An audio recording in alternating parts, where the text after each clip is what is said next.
Quartier de West Point, un matin à l'aube. Dans ce bidonville de Monrovia, des centaines de femmes sont venues chercher des médicaments qui les protégeront, elles et leurs familles, du paludisme pendant un mois. Cette femme nous explique qu'à cause d'Ebola, il n'y a plus d'hôpitaux ouverts. Donc, quand les enfants sont malades, les gens écrasent du poivre et le donnent avec de l'eau aux enfants pour qu'ils aillent mieux, parce qu'ils n'ont pas de médicaments contre le paludisme. Au total, 300 000 habitants de Monrovia recevront pendant 3 mois des médicaments les protégeant du paludisme. Ce sont les habitants des quartiers les plus peuplés et défavorisés de la capitale. L'objectif est d'éviter les cas de paludisme et les décès de jeunes enfants. Mais aussi, alors que les premiers symptômes du paludisme ressemblent à ceux d'Ebola, éviter que ces personnes ne se rendent dans des centres de traitement Ebola se pensant atteintes de la fièvre hémorragique. Elles risqueraient alors d'entrer en contact avec des personnes contaminées.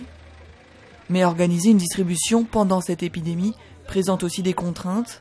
L'organisation se fait de manière à éviter tout risque de contamination. La première règle, c'est qu'on doit se protéger soi-même et toutes nos équipes pour ne pas être infectés. On essaye de faire des petits rassemblements de personnes, que des femmes, le matin à l'aube quand il n'y a pas encore beaucoup de monde qui est réveillé. C'est donc plus de 1000 personnes qui font la queue pendant 2 heures sans se toucher, sans nous toucher. Donc un espace de protection d'1,50 m pour éviter un contact. Sur le même principe, une autre équipe MSF distribue elle des kits de protection familiale. À l'intérieur des seaux, on trouve notamment gants, chlore ou masques. Si quelqu'un est malade, je ne m'enfuirai pas, je pourrai m'occuper de lui. Plus de 16 000 kits ont déjà été distribués. Ils contiennent tout ce dont une famille a besoin pour se protéger d'une personne infectée jusqu'à ce qu'elle soit admise dans un centre de traitement.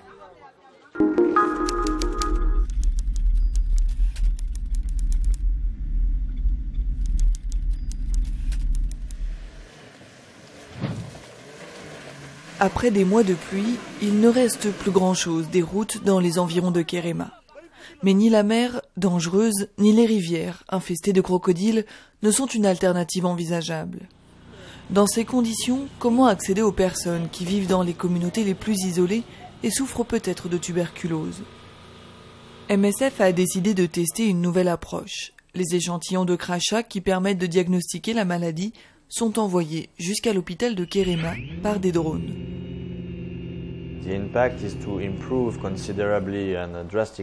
L'objectif est d'améliorer considérablement les capacités de diagnostic, d'être capable de réagir rapidement et d'avoir une idée précise de l'état de la personne, même si il ou elle se trouve dans un endroit éloigné, loin de tout hôpital de référence. C'est complètement nouveau et ça pourrait être une révolution pour nous en termes d'efficacité du diagnostic. L'utilisation des drones est toujours en phase de test. Pour l'heure, ils peuvent effectuer des distances ne dépassant pas une trentaine de kilomètres à 60 km/h.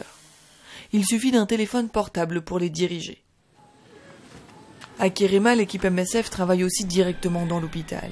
L'objectif, établir en 5 ans un modèle de prise en charge de la tuberculose efficace et adapté au contexte pour qu'il puisse être reproduit ailleurs dans le pays.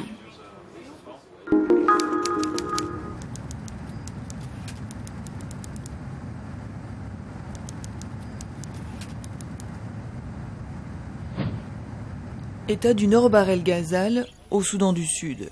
Dans un pays ravagé par un conflit qui dure depuis près d'1 an, l'accès aux soins est un défi quotidien, même dans l'Ouest, jusqu'à présent épargné par les combats.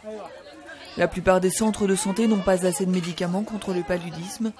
Déjà mal organisé, le système d'approvisionnement est perturbé par le conflit en cours. Résultat, les organisations partenaires du ministère de la Santé ne parviennent pas à distribuer efficacement les tests de diagnostic rapide et les médicaments aux centres de santé périphériques. Dans certaines zones, il n'y a quasiment plus aucune structure capable de prendre en charge les malades.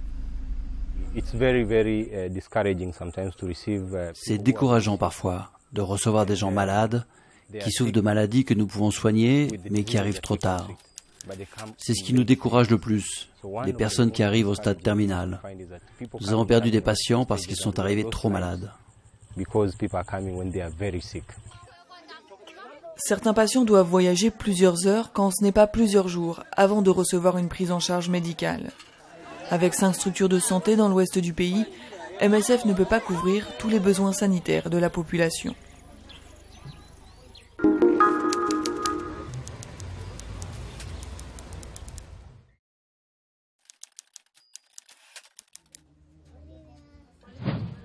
La maladie de Chagas, qui se transmet par la piqûre d'une punaise, peut se développer pendant plusieurs années chez l'homme avant l'apparition des symptômes. C'est pendant cette phase silencieuse que la maladie est la plus facile à traiter. Grâce à un partenariat entre les autorités sanitaires et MSF, plus de 1500 tests ont déjà été réalisés dans l'état de Oaxaca. Ubaldo a 18 ans. Après avoir été diagnostiqué, il a commencé un traitement fin août. On m'a dit que j'allais suivre un traitement de 62 jours pour me soigner. Aujourd'hui, on est venu me conduire au centre de santé. J'irai toutes les semaines.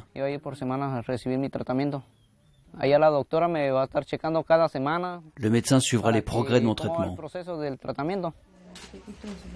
La maladie de Chagas est endémique au Mexique, mais un cercle vicieux empêche toujours de nombreux malades d'avoir accès au traitement. C'est un cycle qui commence quand le patient va voir le médecin. Le médecin ne pense pas à cette maladie et ne la diagnostique pas. Sans diagnostic, le médecin ne demande pas de traitement au gouvernement. Les gouvernements ne réclament pas de traitement aux laboratoires pharmaceutiques. Et sans demande, il n'y a pas non plus de recherche pour de nouveaux médicaments plus efficaces.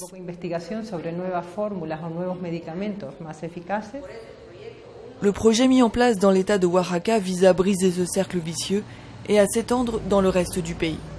On estime à plus d'1 million le nombre de personnes infectées au Mexique.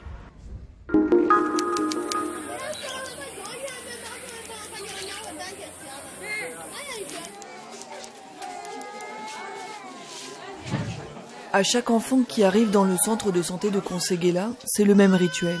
Pesée, dépistage du paludisme, mesure du périmètre brachial. Malnutrition et paludisme sont des problèmes chroniques ici et mettent en danger la santé de nombreux enfants. Les cas les plus graves sont emmenés par l'équipe MSF jusqu'au chef-lieu du district, dans l'hôpital de Cutiala, où ils reçoivent des soins appropriés. C'est le cas de ce petit garçon qui souffre d'un paludisme sévère et doit être transfusé en urgence. Les cas graves de paludisme ou de malnutrition sont la cause de nombreux décès de jeunes enfants. Pour les éviter, l'équipe MSF a mis en place 2 programmes. D'un côté, la chimioprévention du paludisme saisonnier qui vise à protéger les enfants pendant la saison des pluies.